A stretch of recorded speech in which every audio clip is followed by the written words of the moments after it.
Bienvenue à Les Affaires Brassicole, votre balado sur l'entrepreneuriat brassicole du Québec, avec Leonardo Calcagno de Baron Mac.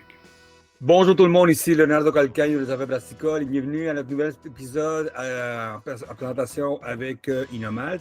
Inomalt, c'est une compagnie québécoise qui vous offre du malt de qualité pour toutes les brasseries du Québec et également pour les compagnies spiritueuses québécois. Si vous avez des questions concernant du malt québécois pour vos bières, contactez Inomalt à inomalt.ca ou à info@inomalt.ca. Aujourd'hui, on fait une entrevue avec une brasserie que ça fait, je l'ai dit que ça fait longtemps que je cours après, mais c'est pas vrai. Ça fait un an que je cours après. C'est la brasserie Vika. Ils vont célébrer cette année le premier anniversaire de leur brasserie. Puis, je voulais vraiment parler avec cette brasserie-là parce que, comme je dis souvent, on parle souvent qu'il y a des mauvaises nouvelles dans la microbrasserie. Moi, je pense plus que c'est des défis qui se passent et on vient de combler la MBQ. On a eu beaucoup de discussions là-dessus. Puis je voulais vraiment parler avec cette brasserie-là parce que je voulais parler un petit peu de comment un brand comme ça existe, comment un brand comme ça peut exister dans un moment difficile qui existe maintenant. Puis ici, dans un an, ils ont fait quand même des collabos avec XP, le Catch, les Great Digging Bros. Tu sais, ils ont fait des biens intéressants. Puis avec l'anniversaire qui s'en vient, je me disais que c'était intéressant de voir d'où vient l'idée de ça, pour un petit peu démêler toute cette histoire-là. Puis bien également pour comprendre un petit peu c'est quoi le futur avec les autres et est-ce qu'on peut vivre comme ça en faisant des marques différentes dans un marché en plein changement. Si vous avez des questions, bien sûr, envoyez-moi un courriel à leonardo@baromac.com. Puis bien sûr, comme vous savez, les infolettes ont encore recommencé à chaque semaine. On a notre magazine, deux journaux qu'on a sortis, celui des affaires brassicoles, puis celui de les assemblées des idées. C'est un journal qu'on voulait faire sur le vin et la distribution. Et bien sûr, on a deux choses qui s'en viennent avec ça. Puis pour commencer, M. Jean Dallaire, copropriétaire de Vika. Ça va bien? Oui, merci. Toi aussi, Léo. Merci de l'entrevue. Mais écoute, en number one, merci encore pour le temps. Comme je dis, ça fait un an que je cours après toi. Puis je voulais vraiment comprendre un petit peu là-dessus parce que en peu de temps, j'ai vu que votre brassier, quand même, élabore plein de bonnes bières intéressantes. J'ai eu la chance de goûter une de vos bières dans un party qu'on a avec des amis. Puis, je trouvais intéressant au début, je ne savais pas si c'était une brasserie qui était chez le Shell, si c'était faisait tout seul, tout ça. J'aimerais ça que tu m'expliques un petit peu d'où ce qui vient, cette idée à l'arrière de ça. Dévoile-moi un petit peu d'où ce qui sort tout ça, puis après ça, on peut discuter un peu plus. Oui, bien sûr. En fait, on est une brasserie en résidence. Donc, ce qui se démarque, dans le fond, selon nous, d'un brasseur itinérant ou d'une brasserie en résidence, c'est que le brasseur de la Shed est également le brasseur de Vika. Donc, nous-mêmes, on brassait nos propres bières, dans le fond, dans le garage de Rémi, c'est un Grandfather G70. Rémi, par la suite, a suivi ses cours à Jonquière. Il y a eu plusieurs expériences dans plusieurs brasseries, sur des gros brassins.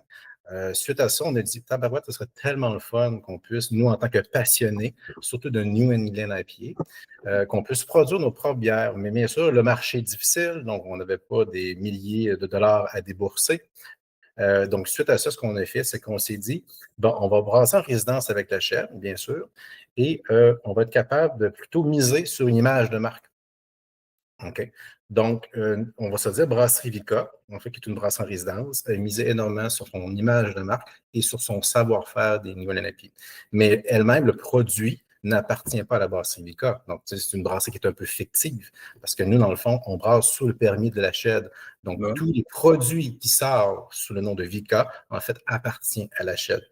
Donc, nous, c'est uniquement qu'une image de marque qu'on a protégée, un savoir-faire. Fait que c'est un peu d'où est venue l'idée, où également, on ne voulait pas trop se risquer, comme je dis, dans une économie qui est difficile, puis également, on va se dire, pour se démarquer parmi tous les bières d'aujourd'hui, ça peut prendre du temps. Donc, on est des chanceux, pas chanceux, en fait, c'est qu'au départ, on a brassé sur de petites quantités qui étaient sur un BBL qui vaut environ à 118 litres.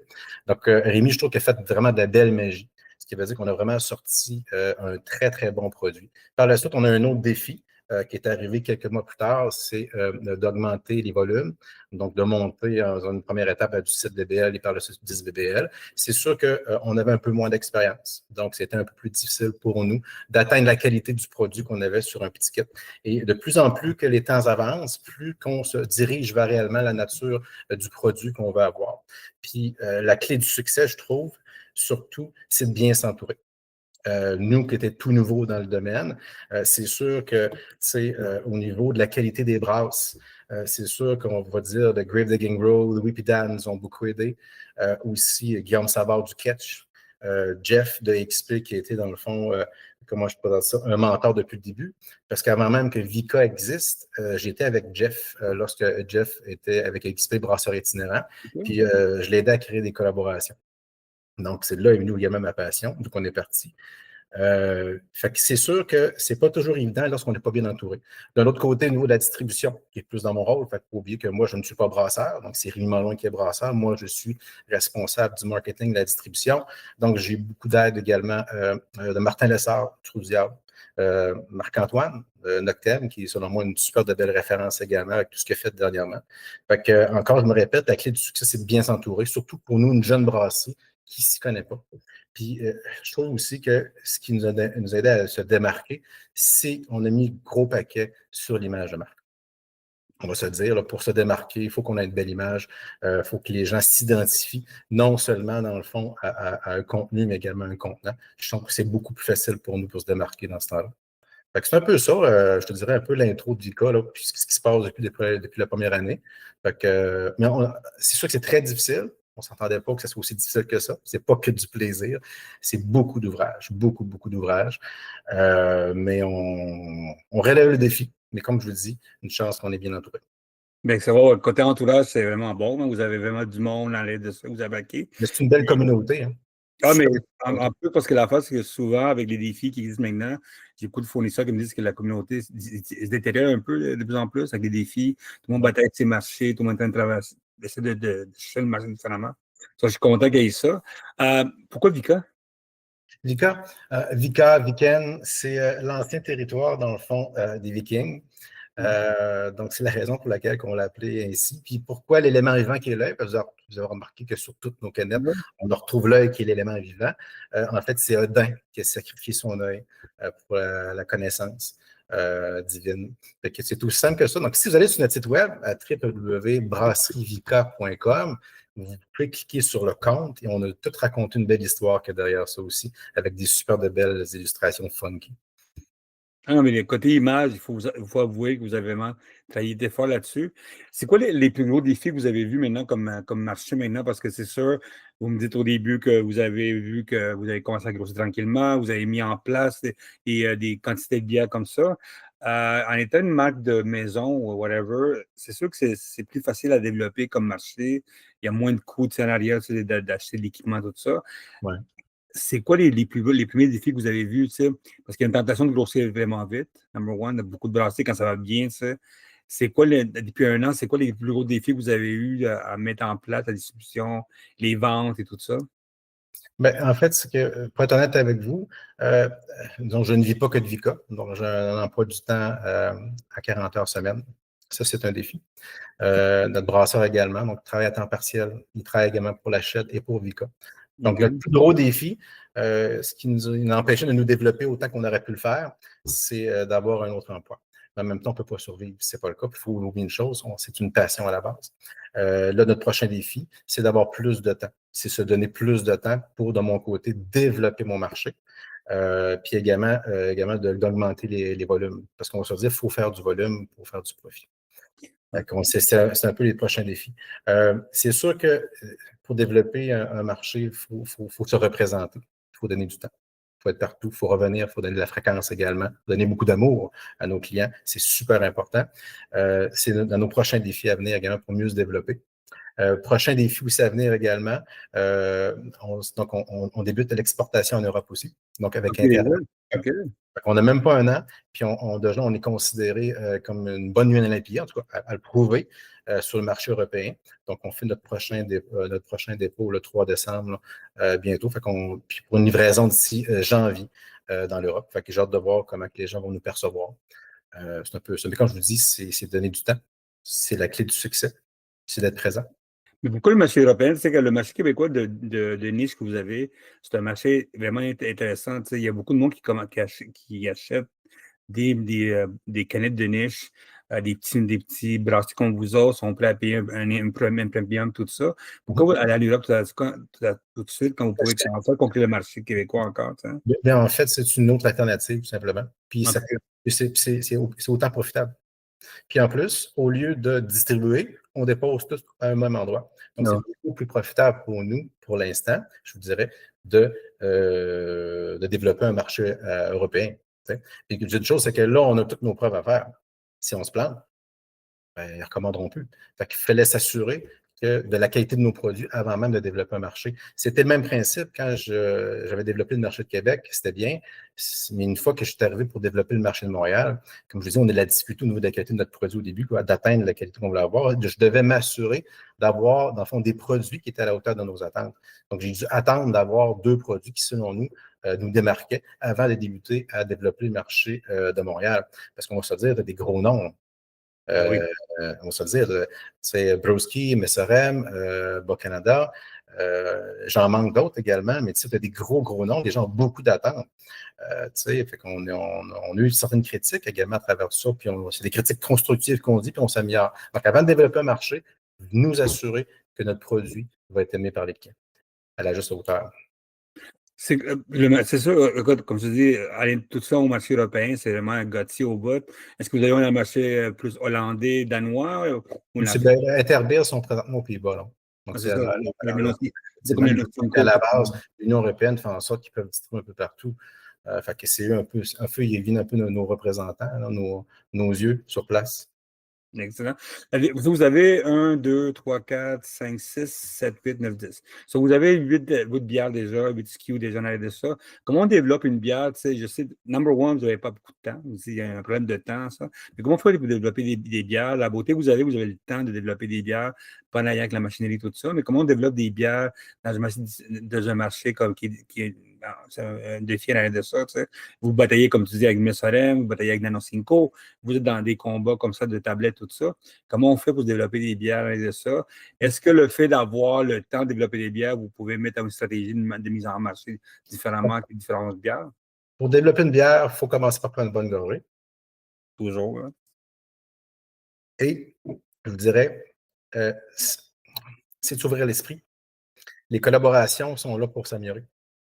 Au début, je pense que quand on commence, on pense qu'on fait les meilleures bières, on est les meilleurs, qu'on prend le plus à un moment donné, on remarque finalement, il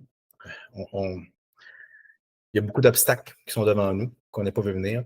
Et de plus en plus qu'on s'ouvre vers les autres également, que les gens, en plus, la communauté vient nous aider, c'est là qu'on trouve qu'il y a plein de trucs côté technique. Non, on ne change peut-être pas la base. Hein. Il y a notre petit secret, notre petite chimie qu'on veut garder pour nous. Tout le temps, ouais. C'est ça. Mais de notre côté, on s'ouvre à des nouvelles techniques. Puis c'est là qu'on se dit, tabarouette, finalement, on est en mesure de pouvoir améliorer nos produits. Puis je pense que tout le monde, je pense que c'est un peu ce que tout le monde fait dans le monde de Rescol, c'est que tout le monde s'ouvre à s'améliorer. Puis c'est ça que je trouve le fun, c'est que tout le monde ne veut pas nécessairement avoir le monopole de leur qualité, mais ils veulent plutôt partager également à ce que les autres brasseries puissent également faire de la bonne bière.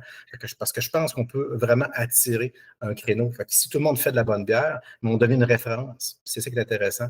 Puis regardez juste avec Interbir, lorsqu'on développe le marché européen, mais pourquoi qu'ils viennent vers nous? Parce qu'ils nous considèrent dans le style qu'on fait, dans le fond, du meilleur de ces bières-là. OK. Mais comment vous faites le développement de bières, de chaque, disons, quelque chose comme collabo, vos bières régulières, tout ça? Comment fonctionnent vos bières tranquillement? Comment on fait pour les améliorer? Tu me dis que tu parles avec du monde. Une chose, donc mon rôle, c'est marketing et distribution. Donc, je ne veux pas trop parler pour Rémi. Rémi, c'est un excellent technicien. C'est une personne qui lit beaucoup également, qui s'informe beaucoup. Il y a beaucoup d'essais-erreurs aussi au niveau des bières qu'on fait.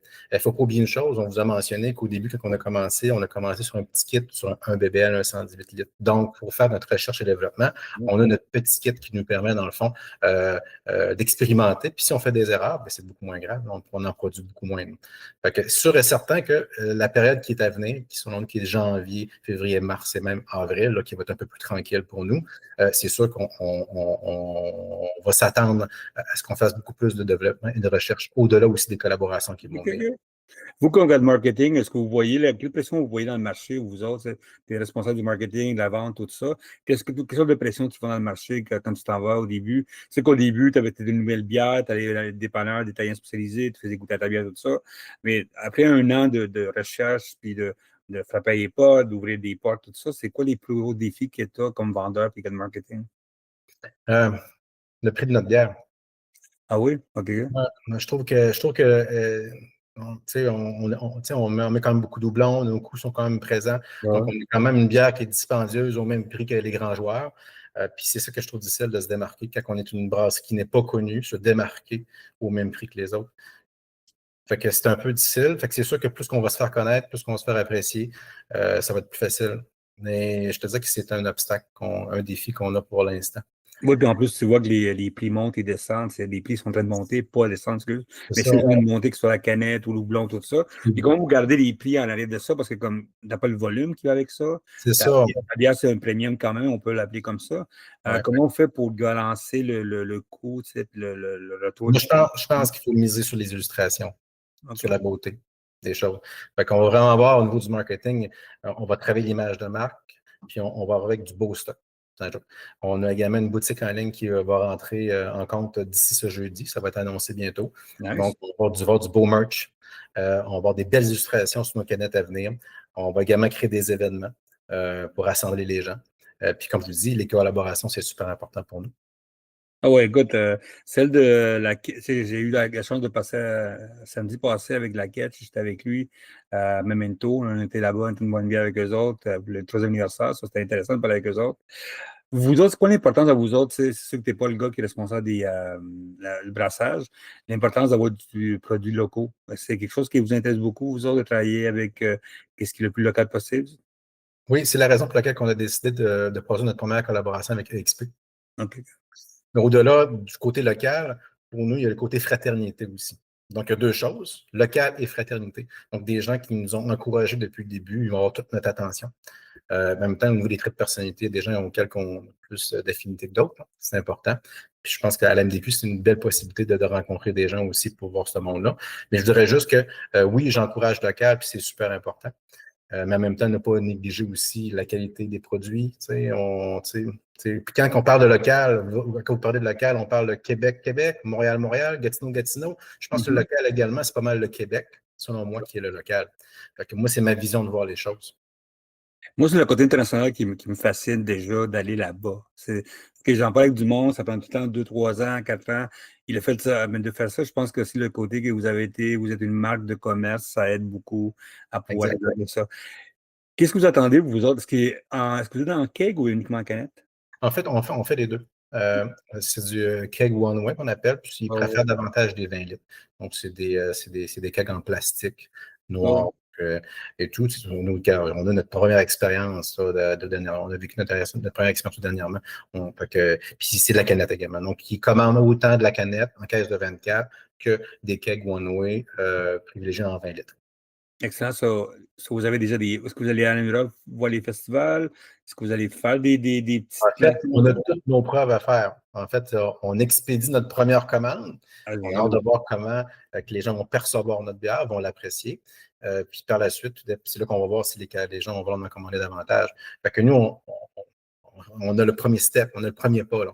Fait Vous n'allez même qu'on, pas là-bas servir votre première bière, une petite fin de semaine, aller-retour là-bas? je vous l'ai dit, on n'a pas de temps. Puis là, on n'a pas trop d'argent parce qu'il faut tout l'investir dans la Ben base. oui. Mais c'est sûr que ce sera un rêve un jour, un peu comme la gang qu'ils ont fait dernièrement. Là, je pense que tu avais Turn Moon, tu avais Mexico, Bruce, vous allez je là-bas, pense ouais. que tu avais le Catch. Ils ont trippé ensemble en Belgique. C'était vraiment cool. Je regardais un peu les images de Guillaume Savard qui mettait sur son profil. Puis je disais, hey, wow, je dis Rémi, peut-être un jour, ça va être nous autres qui va être là-bas, qui va tripper. Fait que c'est sûr que c'est un rêve puis un trip là, d'aller jusque-là. Mais comme je vous dis, ça fait juste un an qu'il est là. Fait que, ça fait juste un an qu'on est sur place. Puis, on a le marché québécois développé en premier. Comme je disais au début, vous avez 10 bières déjà. C'est quoi les plus gros vendeurs chez vous dans votre marché local? En fait, ce que j'ai remarqué, ce qui sortait le plus de sur nos tablettes, dans nos flagships, je te dirais, là, c'est pas mal. On a eu l'expédition. OK. Donc, Nelson Sauvin. Je recommence. Nectaron, Nelson Sauvin, Riboca. Puis notre autre flagship qui fonctionne bien, c'est Citra, c'est la 100% Citra. Là. Ça va bien fonctionner. Côté visuel, c'est sûr qu'on apporte souvent des nouvelles tests VIP, parce que l'idée derrière la thèse VIP, c'est de constamment varier les houblons. Ça aussi, ça apporte beaucoup d'attention, mais je dirais nos deux flagships, pour le moment, c'est Expédition pour 100% Citra. Vous, c'est sûr que vous avez fait un an que vous êtes dans le marché, vous voyez les formats qui changent, de plus en plus de monde qui rentre dans le 355. Ça, c'est un marché que de plus en plus qu'on voit. Est-ce que c'est quelque chose qu'à long terme, ça vous tenterait de rentrer dans ce marché-là? Quel marché? J'ai pas compris. Dis-le. La 355, C'est quoi la 355, excuse? la petite canette. Ah oui, excuse-moi. Le petit format. Ben, Ça s'en vient parce qu'on a beaucoup une grosse pression. Il y a beaucoup de mini-brasseries qui s'en vont là-dedans. il faudrait qu'on fasse plus de volume. Parce que nous autres, c'est même pas nous qui canons pour l'instant. On fait affaire avec Canma, donc il y a des coûts de base qui sont liés avec ça. Donc, c'est pas rentable pour nous de faire de la 355 000 litres parce qu'on n'a même pas la machinerie pour canner nous-mêmes. Parce qu'il y a des frais de base à chaque fois qu'on fait venir Canma de chez nous. Fait que moi, je pense que c'est envisageable de le faire à long terme, lorsqu'on a de plus forts volumes. C'est un peu plus ça. Fait que, on va regarder notre vision à long terme. Là, pour l'instant, je vous dis que c'est une passion. On fait ça pour le plaisir. Du jour au lendemain, qu'on voit ça comme une plus grosse business. Donc, on a des belles opportunités devant nous. Puis on se dit, why not? Ben, go for it. Puis à ce moment-là, si on a les équipements, on va aller vers le 355 000. Moi, ce que je vois, écoute, la pression que je vois, je suis allé parler avec beaucoup des compagnies qui font de l'équipement, tout ça, ça se vend au bout. C'est quelque chose de personnel, man. C'est quoi ta première bière que tu as bu? Pourquoi la passion devient d'où, cette passion-là? Tu peux aller avec la Black Label, il n'y a aucun problème. Non. Les premières bières que j'ai tripées, moi, je suis un gars qui aime beaucoup le côté crispy. Lager Pils, je dirais, c'est les bières européennes à la base. Fait que pour moi, regarde, pour l'instant, ce que tu me vas boire, c'est une Pils allemande de la brasserie Bas-Canada, qui est Nadja Light. Excellente en passant. Super goûteuse. La première bière que j'ai réellement aimée, Calvins, je pense que c'était la Super A. Tu sais, la Super A de Lyon. C'est une maudite bonne question. Je me rappelle même plus tant que ça. Bon, c'est plate de finir de même, hein? Même pas capable d'identifier la bière dans le fond qui est venue te chercher. Moi, ça m'a pris du temps pour me rappeler la bière que j'ai bu pas mal quand j'étais jeune. Ça m'a pris, comme je dis, tout le temps, c'est ma première bière de microbrasserie, man. Je pense que c'est la Raffman du Libro. Okay. Dans le temps avant que ce soit du Sleeman. J'en ai bu de la cochonnerie, la Black Label, j'en ai bu de la Black Label, sans fin. Et moi, je suis arrivé tard sur le marché. OK? Puis, je vais vous dire franchement, là, le produit que j'ai admiré au début de cette brasserie-là et que j'admire toujours aujourd'hui et que j'en consomme souvent, c'est la IPA de Bas-Canada. OK. Fait que moi, je trouve que c'est vraiment pour moi une de mes références encore aujourd'hui. C'est tellement bien fait. Tu étais dans le canon tout de suite, toi, man. Exactement. C'est pour ça que je vous dis, tu sais, je suis pas un gars de West Coast. Oui, j'en ai bu de la West Coast, comprenez-vous. Mais, tu sais, Russian River, c'est une brasserie que j'ai quand même beaucoup aimée, que tout le monde aimait. Mais dans le style New England IPA, si on revient à la base qui est là, une des premières qui est venue me chercher, c'est vraiment la brasserie du Bas-Canada, avec la IPA. En étant une brasserie indépendante, comme vous êtes ici, vous êtes dans un côté, tu sais, comme tu dis, une marque de commerce, tout ça, est-ce qu'il y a un moment donné que ça te tente d'aller chercher de l'argent, d'aller chercher des investissements pour grossir avec ça? Tu sais, il y a beaucoup de monde nous autres, on reçoit beaucoup d'appels, c'est des brasseries qui sont en train de se vendre, des nouveaux investissements qui s'en viennent, du monde qui fait ça. Est-ce que vous avez déjà pensé à ouvrir votre portefeuille pour aller vendre, essayer de trouver des portefeuilles? Mais même la gang de Collective Art, en Ontario, ils sont en train de chercher des financements avec le public. Ça. Certainement. On se donnait 2 ans environ pour créer une image de marque, se créer du contenu, des bières, développer un marché.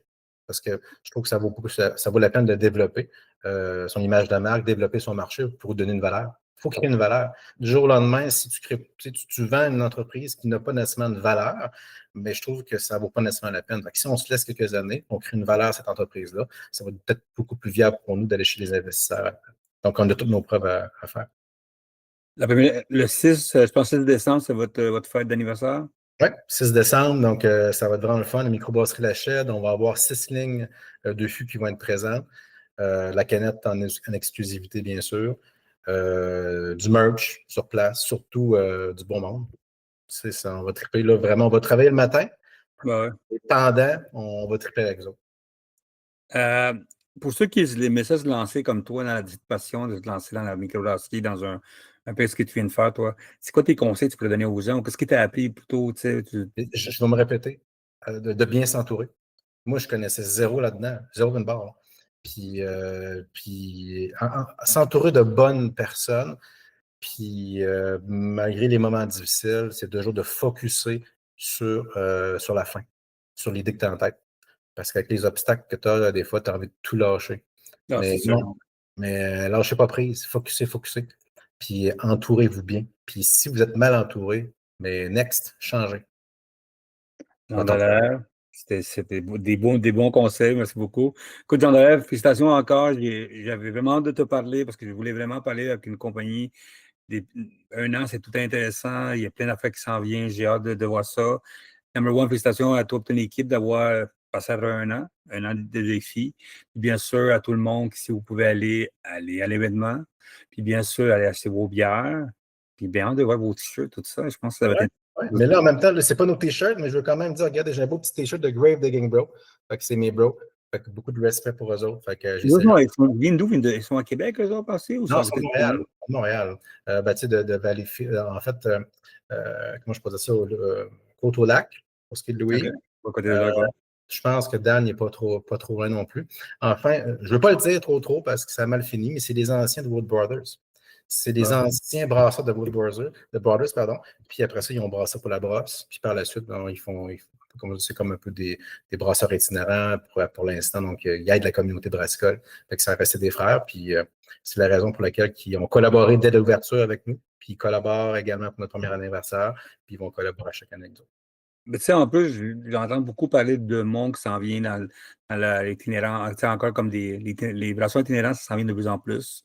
Avec les défis des coûts, il y a de plus en plus qui s'en vient, tu sais. Beauce, ça a commencé comme ça, tu sais, avant que ça devienne que c'est venu, tu sais. Je Ça, pense je que pense que de plus en plus, ça s'en vient, les cette histoire-là. entreprises vont commencer à merger aussi. Là. Quand on regarde à Québec, Nox, Alpha, qui ont mergé ensemble pour diminuer les coûts de production et de tout, en fait. Fait que je pense que l'idéal dans un avenir, c'est que certaines brasseries, s'ils veulent survivre, c'est de merger ensemble. Puis n'oubliez pas une chose, une usine, c'est 24 heures sur 24. Fait que maximiser votre usine, c'est là. Fait que mettez-en des brasseries qui sont capables de le faire. Là. Puis vous, ça vous tenterait de pas faire une affaire comme ça, quelque chose de Pour l'instant, on est ouvert à coopératif? tout. On est ouvert à tout. Pour l'instant, ça va très, très bien avec Louis, qui est propriétaire de la chaîne. On a présentement 5 fermenteurs puis 2 cuves de garde. Donc, déjà, je pense que déjà aujourd'hui, c'est tout est maximisé dans la business, dans la brasserie. Fait que tout dépendamment, tout dépendant, dans le fond, des volumes qu'on va sortir, c'est là que peut-être qu'on n'aura peut-être pas le choix d'envisager de grossir nous autres ici, puis de merger avec d'autres.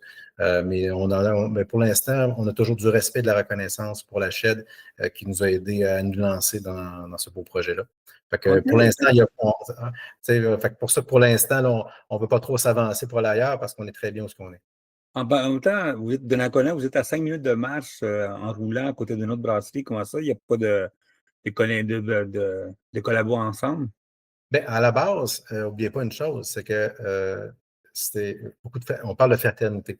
Moi, je suis un gars de Québec. OK, Rémi vient d'Ancienne-Lorette, un illustrateur vient de Saint-Roch. C'est sûr qu'on brasse à Donnacona, mais on vient des gens de Québec. On a comme un background aussi.